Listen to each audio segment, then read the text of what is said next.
Welcome to Laws 3, 4, and 5. Now in this lesson, what we're going to do is we're going to use examples that are already created. So we know that when we multiply powers with the same base, we add the exponents. When we divide powers with the same base, we subtract the exponents.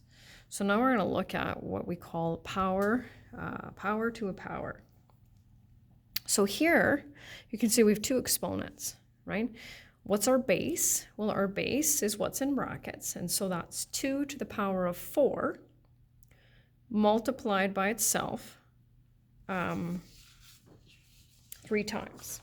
So we'll write it as repeated multiplication.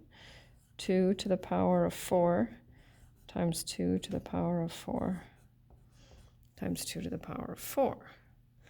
Right, so that's a repeated multiplication. Now we'll go over here to product of factors. Now here's where we're going to break down each 2 to the power of 4. So there's 1, 2, okay, I lost count.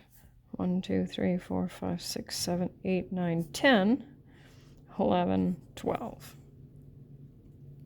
So we can look at this one and say, okay, when we multiply powers with the same base, what do we do with the exponents? Well, we add, so 4 plus 4 plus 4 is 12. And if we count the number of 2's that I wrote there, we would also get 12, right?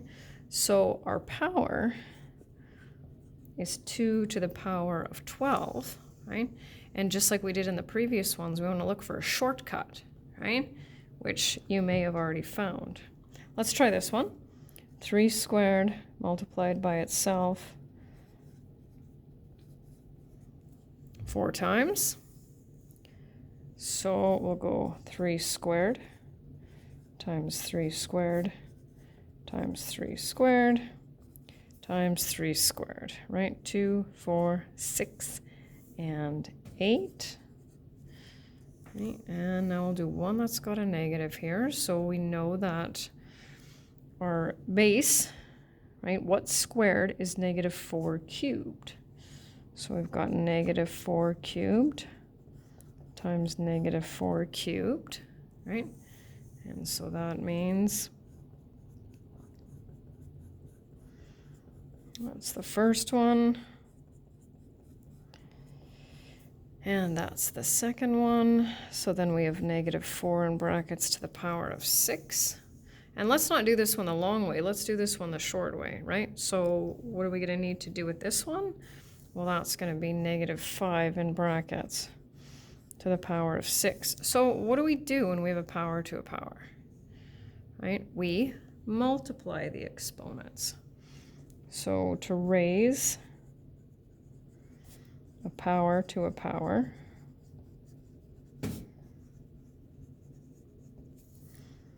we multiply the exponents. And so we're going to do the same thing with this one that we did with the other ones, right? We're going to take, maybe I'll get a different color here. We want to take this as our question, right? And get all the way to this, right? So now we're going to need, right? We're going to need a variable to represent our base. So I like to use the x, right? So really what I'm going to do now is I'm going to translate this part here. So I've got x to the m in brackets n, right? And what do we do with the exponents? We multiply them. And now we have this one, we have a power of a product. And so you can see now that we only have the one exponent, but we have two parts in our base. Now, we're going to do this kind of a weird way, and I'll tell you why, and that just has to do with the fact that we've got to introduce the variables coming up here.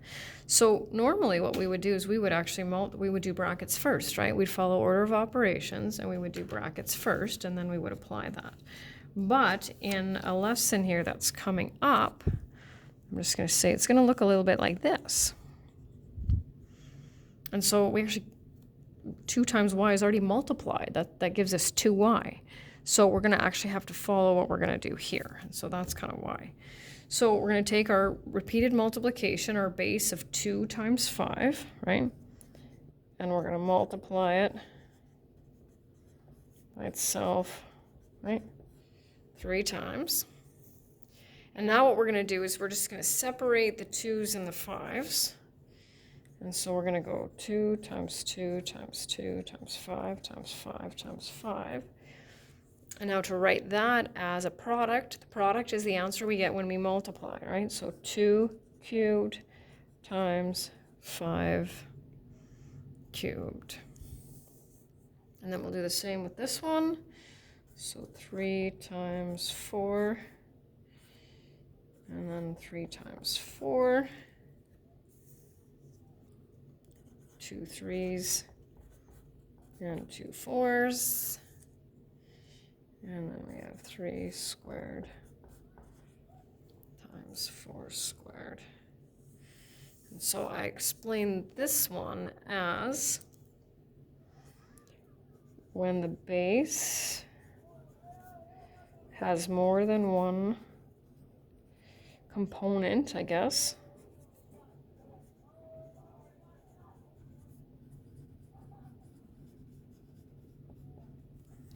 apply the exponent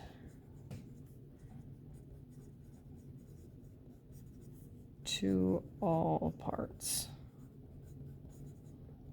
I kind of call this the sharing one, right? So you have to make sure that you apply the cube. You have to make sure to apply that to the 2 as well as the 5. And once again, for translation here, so we need 2 parts to the base, and it, like I explained before, it doesn't really matter if they're consecutive letters in the alphabet or not, right? Because we have 2 parts to the base, 1 exponent, and we need to make sure to apply that. And the last one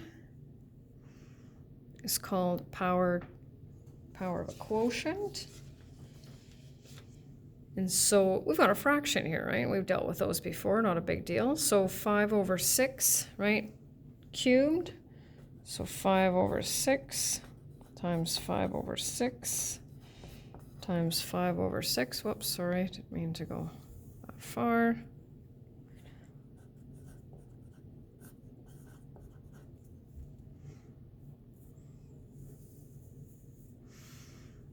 Okay, and we can see the negatives in brackets. So I'm going to do this one like that, not that it matters. 2, 3, 4. Right. So now we're going to do now I'm going to do something. I'm going to ask you if it's right. So my question, if I go back to here now, is will this one give me a positive final answer or a negative final answer? Well, let's see, the negative's part of the base. When I multiply 4 of them, will I end up with a positive or a negative? I'll end up with a positive, won't I? What about what I have over here? No, we know that a negative, no brackets, means negative, right? So I have to sneak those brackets in there to make sure that I would end up with a positive answer, right? So when the base is a fraction,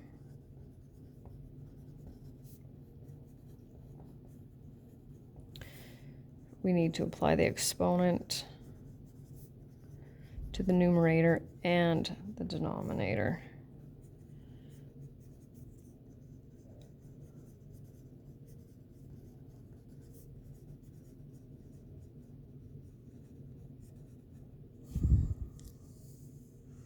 And we'll set up this last one. X over y to the power of m equals x to the m over y to the m. So now we've got some questions to do here for practice. So the first row says write as a power. And so we need to look at this one and we need to go, okay, so this is our power to a power, so we multiply. Good thing we don't have to evaluate this one, right? Because 10 times 10 times 10, that's going to be a very, very large number. Okay, so the way that I want you to do this one, right, is 8 to the 4 times 11 to the power of 4, right? And that has to do with that variable piece that's coming up because we're going to have no choice but to do it that way, right? And then this one, 7 cubed over 9 cubed. And typically, right, I also ask you to write as a power and then give me an evaluated answer. So we'll multiply. So 2 to the power of 6 is 64. And we can do 3 squared times 4 squared. Now, this is where it gets a little tricky because it says right as a power. If it says single power, it means I'm looking for one base and one exponent, right? So I don't like to confuse, right? But this one works too. So you will have an opportunity with the variables to show me that you understand that. So just watch out for the way that it's worded. And 1 cubed over 4 cubed. 1 times 1 times 1 is 1 over 64. And that's it.